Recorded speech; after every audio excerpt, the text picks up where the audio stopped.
واخيرا فرحي كمان 3 ايام، وعايز اقول لك بعد لف كتير قوي في المطاعم اللي هناك دي وصلت لراجل العريس. يلا بينا.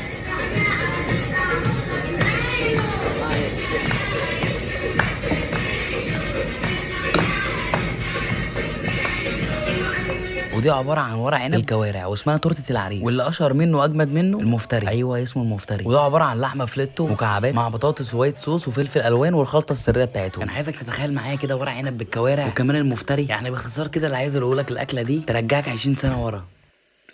لا اله الا الله. ودايما احنا كاسكندرانيه لما نعوز بناكل مشويات بنروح عند كباب، وعشان كده احنا رحنا عند كباب الوحش. وبعد نجاح الفرع الاولاني وعمل ضجه بسم الله ما شاء الله اللي في محطه الرمل، فتح فرع في سموحه. والراجل ده كان عامل اعلانات جباره في اسكندريه كلها بتتكلم عن المشويات والصواني. بس انا النهارده رايح اجرب كام حاجه كده كان نفسي اجربهم من عنده من زمان، وفي نفس الوقت كمني عريس الم الدنيا، وكمني واحد بعشق الرز. جربت عندهم رز بالكريمه بالقشطه، وده اول مره ادوقه في اسكندريه عند حد. نيجي بقى للدلع كله، سندوتشات عنده حوار يا جماعه. وعنده احلى حاجه بقى ان السندوتشات كذا لقمه. يعني ايه يا عم خالد؟ يعني العيش اللي عنده رده وفينو وصومال. واللي اكتشفته بعد لف كتير قوي في المطاعم ان المطعم ده بيتقلد من ناس كتير قوي، ولما نقل من محطه الرمل وراح على سموحه برضه فتحوا منافسين جنبه بيقلدوه. وعلشان المطعم ده عامل ضجه كبيره والمكان ما بيفضاش، فانا رحت الصبح عشان اصور لكم قبل ما يتزحم، لان بسم الله ما شاء الله على طول زحمه. والمناسبه كده انا ممكن اجي تاني المكان ده عشان اجرب الزبادي. ايوه انت متخيل؟ ده زبادي بالكريمه بالعسل، حاجه كده دمار الدمار. وبعد كل اللي حكيته لك ده الراجل ده مش محتاج يبقى ترند. انا جاي اقول لك اديني سبب واحد ما يخلكش تروح عند كباب الوحش. والمكان بتاعه من جنب جامع حاتم اللي في سموحه، هتمشي حبه صغيرين هتلاقيه قدامك.